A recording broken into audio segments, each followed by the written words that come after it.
অন্য কারোর জন্য আইনটা হলো না, হলো কার জন্য? মাথায় টুপি দেনেওয়ালা, কলমা পড়েনেওয়ালা মুসলমানের জন্য আইনটা করলো সেই সময়। আর এখন আপনারা মিলিয়ে মিলিয়ে দেখেন কিছু কিছু এমন আইন করছে শুধু সেরেফ মুসলমানদের কোন ঠাসা করার জন্য।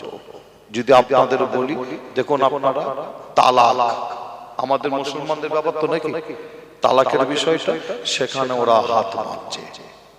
চিন্তা করুন যে আমাদের পূর্বপুরুষরা মসজিদ, মাদ্রাসা, খানকা, কর্মস্থানের জন্য জায়গা অফ করে দিয়ে গেছে, সেখানেও তারা হাত মারছে। চিন্তা করুন, একটা একটা করে ধরে তারা একটা একটা করে তারা ধরছে, যে ধ্বংস করার প্ল্যান করছে। যে লক্ষ্য করে দেখো, মুসলমানের ঘরে ছেলে মেয়েরা, পাড়া তরুণেরা, আয়ামান জবান যুবকেরা, পরদারম তোরালে মা বোনেরা, এ আমার নবী প্রেমিকেরা, আমার নবীর হাদিস শরীফ খুললে দেখতে পাবে আল্লাহ নবী জানায় বাদিরু বিল আমাল কাবলা তামুল। আমার নবী জানায় তোমাদের মৃত্যু আসার আগে, তোমাদের মওত হওয়ার আগে যত তাড়াতাড়ি বড় ভালো কাজগুলো তাড়াতাড়ি করে করে নাও, তাড়াতাড়ি করে করে নাও। আমরা প্রত্যেকেই জানি নামাজ পড়া ভালো, রোজা রাখা ভালো, দান খায়রাত করা ভালো, জিকির আজকার করা ভালো।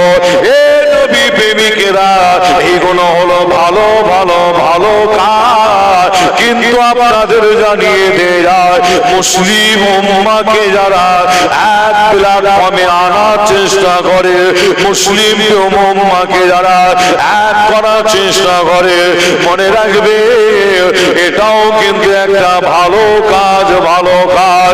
এ নবী প্রেমিকেরা, তাই আমি আসিম বিল্লাহ জানাই আমাদের মধ্যে অনেক রকম মত আছে, অনেক রকম আকীদার মানুষ আছে।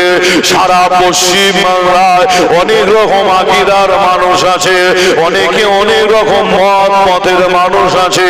আমি আসিম বিল্লাহ থেকে এই মেসেজটা দিয়ে থাকি, আমি আসিম বিল্লাহ, আমি ফুরফুরা সিলসিলার মানুষ, আমি আমার আকীদার জায়গায় আমি মজবুত আছি, মজবুত মজবুত। আমি আসিম বিল্লাহ বলি আমার মাসলা আমার কাছে, আপনার মাসলা আপনার কাছে রাখো।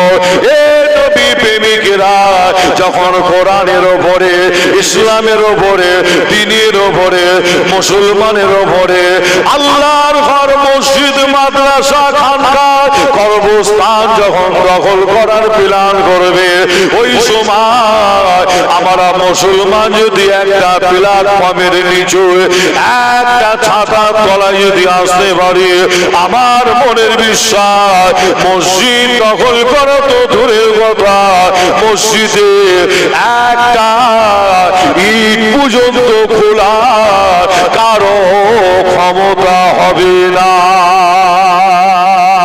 আরো জোরে বলুন সুবহানাল্লাহ। এ নবী প্রেমিকেরা, তাই আপনাদের জানিয়ে দিয়ে যায়, আপনাদের বলে দিয়ে যায়, হযরতে বেলাল হুজুরের কথা বলছিলাম, হাদিস শরীফ খুললে দেখতে পাবে বেলাল হুজুর জেলখানার ভেতর থেকে আওয়াজ দেয়, যখন চাবুকের ঘা দেয় আওয়াজ দেয় আহাদ আহাদ আহাদ, আল্লাহ আল্লাহ করে চিৎকার করে। কোন বেলাল হুজুরের কথা বলছি আপনাদের কাছে? এ যুবকেরা, হাদিস শরীফ সাক্ষী দেয় বেলাল হুজুর যখন আজান দিত, আমাদের নবী যখন মেম্বার শরীফটায় বসে থাকতেন, বেলাল হুজুর আজান দিত, আল্লাহ নবী যখন মেম্বার শরীফে বসে থাকতেন, বেলাল হুজুর আজান দিতে দিতে দিতে দিতে এরকম জায়গায় যখন এসে পৌঁছাতো, কোন জায়গাটায় আপনাদের গ্রামে পাড়ার মসজিদে মুয়াজ্জিন আজান দেয়, একটু লক্ষ্য করে শুনলে আপনারা শুনতে পাবে। এ মুসলমানেরা, আপনারা লক্ষ্য করবে আপনাদের গ্রাম পাড়ার মসজিদের মুয়াজ্জিন যখন আজান দেয়, আজান দিতে দিতে এরকম একটা জায়গায় যখন এসে পৌঁছে যায়, মুয়াজ্জিন সাহেব ওই সময় বলে আশহাদু আন্না মুহাম্মাদার রাসূলুল্লাহ, আশহাদু আন্না মুহাম্মাদার রাসূলুল্লাহ। এ নবী প্রেমিকেরা যে বেলাল হুজুরকে জেলখানায় বন্দী করে রাখা আছে, ওই বেলাল হুজুর যখন আজান দিতে দিতে এরকম একটা জায়গায় যখন এসে পৌঁছে যেত, বেলাল হুজুরের সময় বলতো কি জানে, আশহাদু আন্নাকা মুহাম্মাদার রাসূলুল্লাহ। কি বলতো? আশহাদু আন্নাকা, আশহাদু আন্নাকা মুহাম্মাদার রাসূলুল্লাহ। বেলাল হুজুর এই কথাটা বলে ওই সময় আমাদের নবীর দিকে ইশারা করে করে দেখাতে থাকিতে। আরো জোরে বলুন সুবহানাল্লাহ। এ নবী প্রেমিকেরা সেই বেলাল হুজুরকে জেলখানায় বন্দী একটাই কারণ, হকের ওপরে, ন্যায়ের ওপরে, সত্যের ওপরে দাঁড়িয়েছিল। হযরতে বেলাল হুজুরে জেলখানার ভেতর থেকে আওয়াজটা আমার নবীর একজন সাহাবা যিনার নাম হযরতে আবু বকর সিদ্দিক, হযরতে আবু বকর সিদ্দিক হুজুরের কানে আওয়াজটা ভেসে আসলো। জেলখানার ভেতর থেকে আওয়াজ দেয়, আহার আহার, আল্লাহ আল্লাহ করে চিৎকার দেয়। আবু বকর হুজুর আওয়াজটা শুনে শুনে ওই জেলখানার ভেতরে গিয়ে দেখে উমাইয়া বেলাল হুজুরের উপর অত্যাচার জুলুম করতে লাগে। আবু বকর হুজুর বলেছিল, এ উমাইয়া বেলালকে মেরো না, বেলালকে ছেড়ে দাও, বেলালের উপর অত্যাচার করো না। উমাইয়া শোনে না, উমাইয়া আবু বকর হুজুরের কথা মানে না, উমাইয়া অত্যাচার জুলুম চালু রাখে। আবু বকর হুজুর মানা করে, আবু বকর হুজুর নিষেধ করে, উমাইয়া শোনে না। এ নবী প্রেমিকেরা হাদিস শরীফ সাক্ষী দেয়, ওই সময় আবু বকর হুজুর ওই উমাইয়াকে একটা অফার দিয়েছিল, অফার দিয়েছিল। আবু বকর হুজুর অফার দিয়েছিল, এ উমাইয়া তুমি এক কাজ করো, এই বেলালকে না মেরে আমি আবু বকর আমার কাছে এই বেলালকে তুমি বিক্রি করে দাও। জোরে হবে না সুবহানাল্লাহ। মানুষ কিনা বেচার হাট কি আপনাদের এখানে বসে? এরকম কোন হাট আছে কি? যে আচ্ছা সবজির হাট বসে তো নাকি?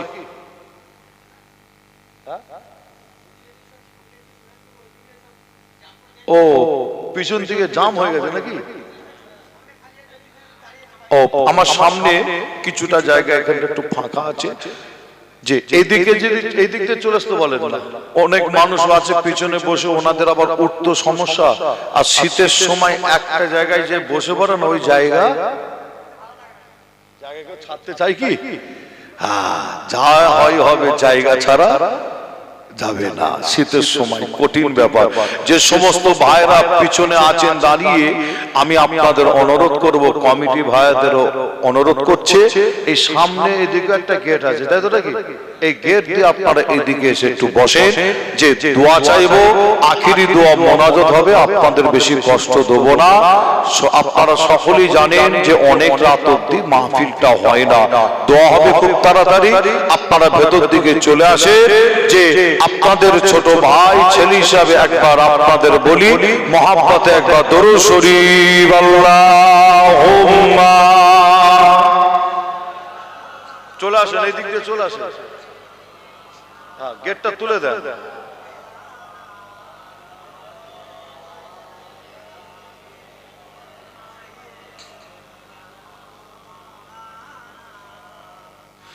मुख्तार कायनात शान दाता कोई नहीं,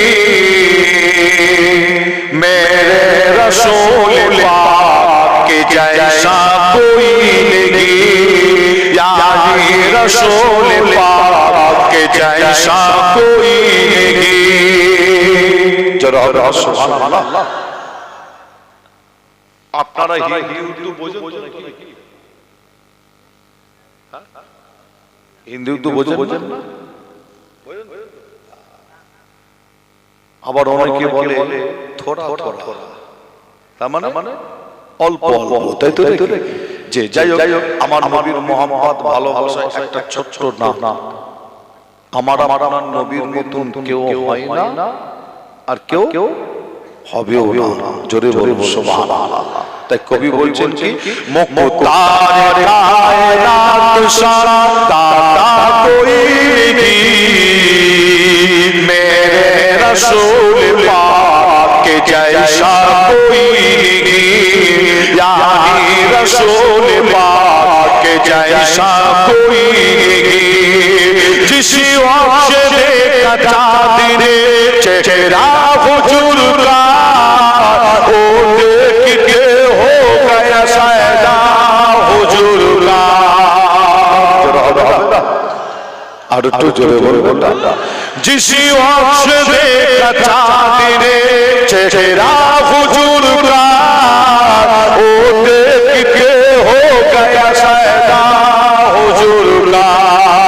कहने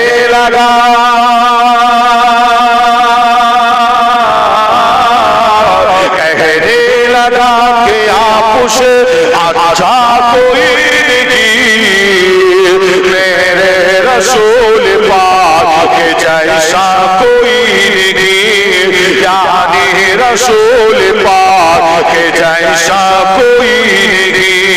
मुख्तार कायनात सा दाता कोई नहीं, मेरे रसूल पाक के जैसा कोई नहीं, यानी रसूल पाक के जैसा कोई नहीं।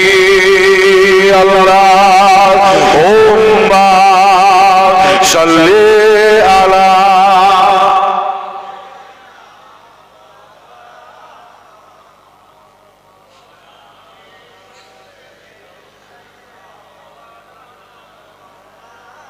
আমার দিনদার ইমানদার নেককার আল্লাহওয়ালা ভাইজানেরা, জওয়ান যুবকেরা, পর্দার অন্তরের আড়ালে অবস্থিত আমার মা ও বোনেরা, আখিরি দোয়া মোনাজাত করা হবে প্রায় রাত 1টার কাছাকাছি।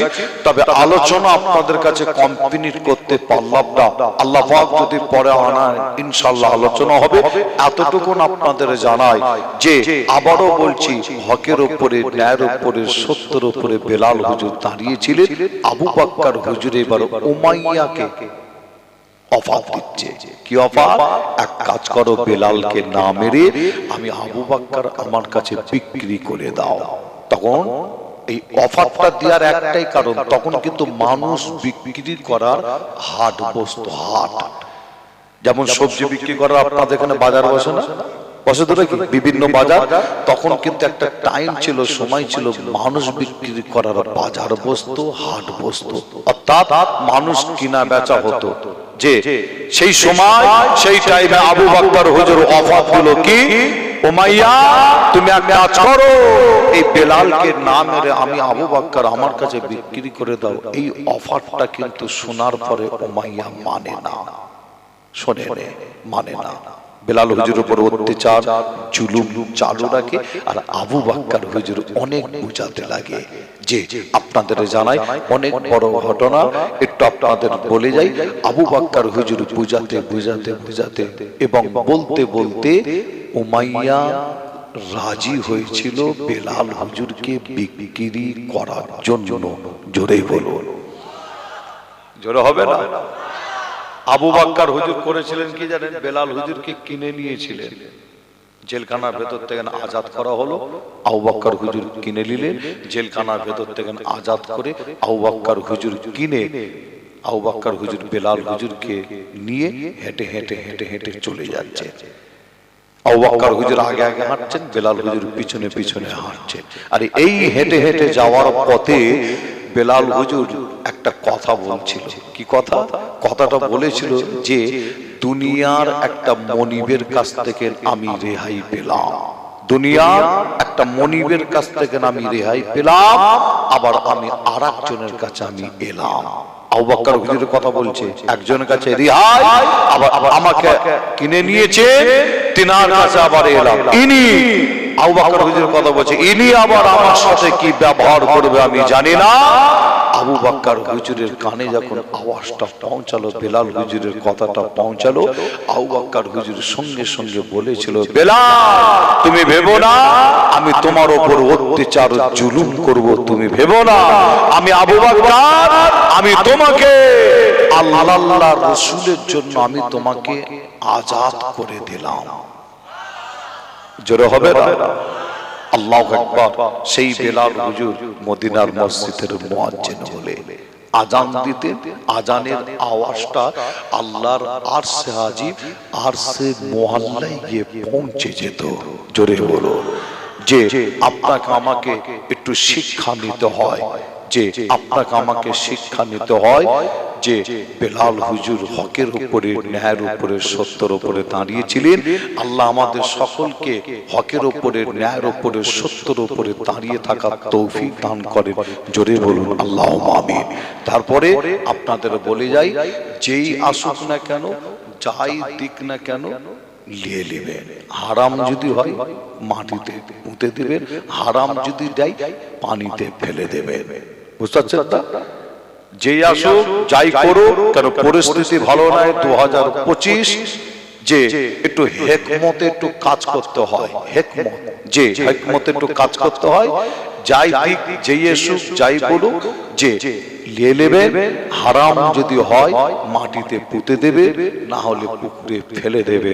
কিন্তু হকের উপরে, ন্যায়ের উপরে, সত্যের উপরে দাঁড়িয়ে থাকুন। যে যারা ইসলামের উপরে, কোরআনের উপরে, দ্বীনের উপরে, মুসলমানদের উপরে, মসজিদের উপরে, এবং যারা যে ফুরফুরা দরবার শরীফের ঐতিহাসিক একটা স্থান, মুসলিম তীর্থভূমি যেটাকে বলা হয়, যে ওরকম একটা ঐতিহাসিক স্থানে যদি আপনার জেকেরের মজলিসকে এইভাবে যদি ক্যান্সেল অর্থাৎ পুলিশ প্রশাসন দিয়ে যদি বন্ধ যদি করতে পারে, তাহলে আপনাকে আমাকে ভাবতে হবে আমার আপনার পাড়ার অবস্থা সামনে কিন্তু কঠিন অবস্থা, আমার আপনার গ্রাম পাড়ার অবস্থা কঠিন অবস্থা সামনে দিন। তাই আপনাদের জানাই, আপনারাও প্রত্যেকেই সচেতন হন, সজাগ হন, আপনারাও মজবুত হন, যে এদের জবাব আমাদের প্রত্যেককে একটু হিকমতের সাথে আগামীতে আমাদের দেওয়ার জন্য তৈরি হতে হবে। সেটা আবার হকের উপরে দাঁড়িয়ে। আল্লাহ আমাদের সকলকে হকের উপরে দাঁড়ানোর তৌফিক দান করেন। জোরে বলুন আল্লাহুম্মা আমিন। আর একটু জোরে বলুন আল্লাহুম্মা আমিন। আসেন আমরা সকলেই নবীর প্রেম ভালোবাসা বুকে নিয়ে উঠে দাঁড়িয়ে একটু সালামের নজরানা পৌঁছে দিয়া নবী।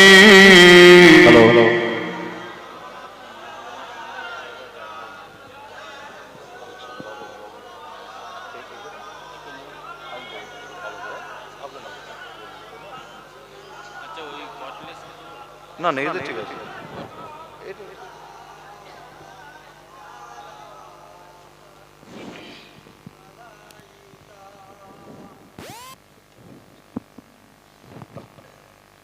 আশেপাশে আমার যে সমস্ত ভাই, যে সমস্ত চাচা আশেপাশে আছে, আপনারা সকলে চলে আসে আখিরি দোয়া মোনাজাত তাতে শামিল হবে। আজকে আমার কমিটি ভাইরা এই মাহফিলটা করেছে, প্রত্যেকের কম বেশি সহযোগিতা আছে না? আছে না?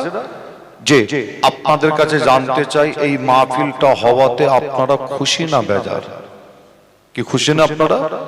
এই মাহফিলটা হওয়াতে আপনারা বলছেন খুশি। আমি যদি জানতে চাই কতটা খুশি, আপনারা উত্তর দিয়ে বলবেন আমরা অনেক অনেক বেশি খুশি। তাই তো নাকি? এটাই উত্তর দেবে। যে কিন্তু আপনাদের জানাই, এই মাহফিলটা হওয়াতে আমরা যতটা খুশি, আমাদের থেকেও আজকে অনেক অনেক বেশি খুশি কারা? এখানে অনেকে এসে দাঁড়িয়েছেন, অনেকের আব্বাজান নাই, অনেকের আম্মাজান নাই, অনেকের নানা নানি, দাদু দাদি, আত্মীয় স্বজন, ভাই বোন, স্বামী স্ত্রী নাই। আল্লাহটাকে সারা দিয়ে তারা কবরবাসী হয়ে গেছে। মনে রাখবেন, এই মাহফিলটা হওয়াতে আমরা যতটা খুশি, তার থেকে কোনো বেশি খুশি এই গ্রামের, এই পাড়ার কবরবাসীরা, তারা আমাদের থেকে অনেক অনেক বেশি খুশি। জোরে বলুন সুবহানাল্লাহ। আর একটু জোরে হবে না? কবরবাসীরা শুয়ে আছে, সোনার মানিকদের মুখের দিকে তাকিয়ে একটা আশা করে। কি আশা? আমার সোনার মানিকেরা আমাদের রুহে কখন একটু স্বভাব পাঠায়, আমাদের রুহে কখন একটু স্বভাব পাঠায়, এই আশা, অন্য কিছু নাই।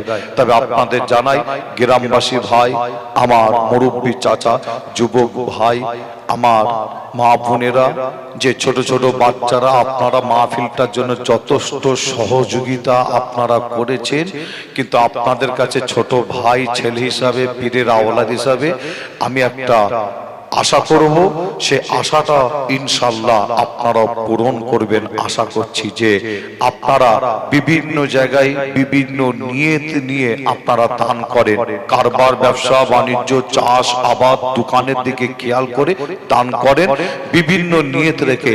আজকেও আপনারা বিভিন্ন নিয়ত আপনারা রাখবেন, কিন্তু খাস একটা নিয়ত। কি নিয়ত?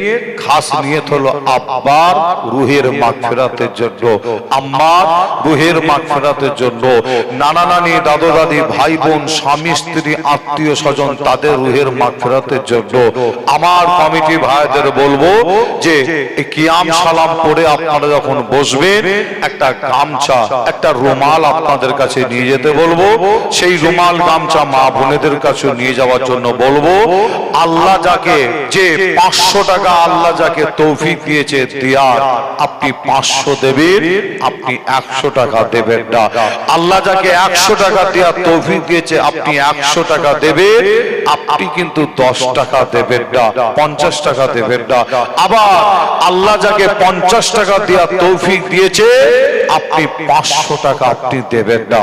যে আল্লাহ পাক যাকে যেমন তৌফিক দিয়েছে, 1 টাকা হলো 10 টাকা হলো, আপনারা আপনাদের মুরব্বী, আত্মীয় স্বজন, তাদের রুহের মাগফিরাতের দিকে খেয়াল করে আপনারা গামছাতে, রুমালে দেবেন। কমিটি ভাইরা নিয়ে যাবে। আজকে যারা কবরবাসী হয়েছে তাদের জন্য দোয়া হবে এখান থেকে, আর আমরা যারা হায়াতে আছি আমাদের জন্য দোয়া হবে। আসেন, দোয়া চাওয়ার আগে আমরা প্রত্যেকেই নবীর প্রেম ভালোবাসা বুকে নিয়ে একটু জোরে আওয়াজে মহাব্বতের সাথে একটু সালাম পড়িয়া নবী সালাম।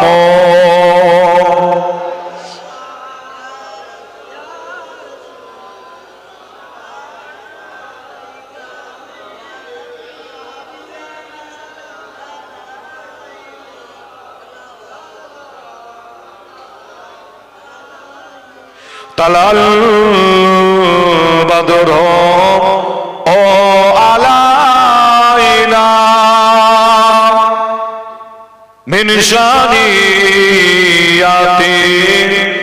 এ বিদায় ওয়াজাবান শুকরু আলাইনা মাদা লিল্লাহ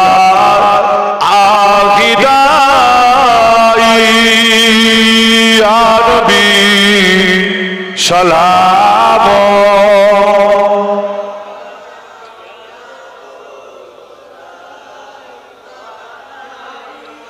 ইয়া হাবিব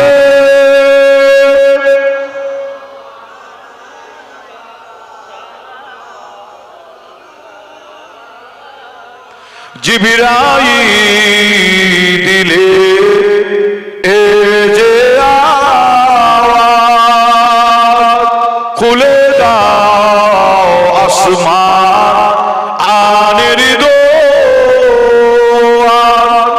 এসেছে নবী দরশার করিতে আল্লাহর দিদার। ইয়া নবী সালাম।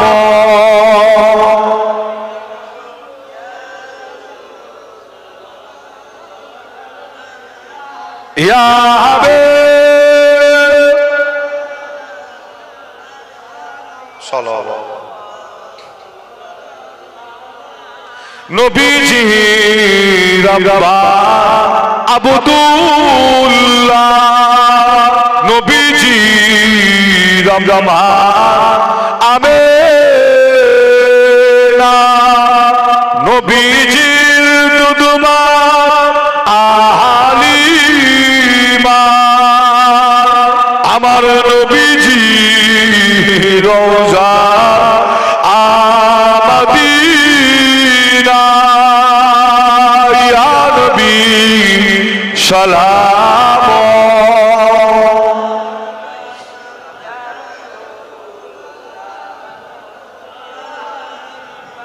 ইয়া হাবিব সালাওয়াতুল্লাহ আলাইকা। সকলে বসুন। ইয়া রাব্বি সাল্লি কামালিহি কাসবাত যাবে জামালিহি হাসানাতু জামিয়ু সালিহি সাল্লু আলাইহি ওয়া আলিহি দরুদ শরীফ আল্লাহুম্মা সাল্লি আলা।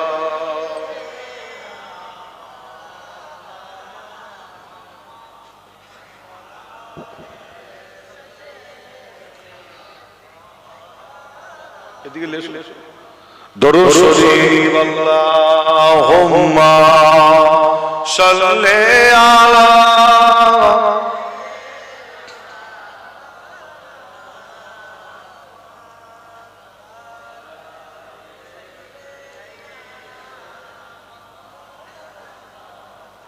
ভাইজান আমার কমিটি ভাইরা গেছে, আপনারা প্রত্যেকে একটু পকেটে হাত দেন, ইনশাআল্লাহ আপনার দান বেকার হবে না। এই দানের ওসিলায় আল্লাহ আপনার কারবারে, আপনার ব্যবসাতে, আপনার চাষ আবাদে, আপনার দোকানে আল্লাহ আপনার রুজিতে রেজেকে বরকত দেবেন। আল্লাহ প্রত্যেকের দানকে আল্লাহ কবুল করে। যে আল্লাহ এই দানের ওসিলায় আল্লাহ আমার ভাইদের, চাচাদের, মা বোনেদের, আল্লাহ আব্বা মা, নানা নানি, দাদু দাদি, ভাই বোন, স্বামী স্ত্রী, আত্মীয় স্বজন যারা কবরবাসী হয়েছে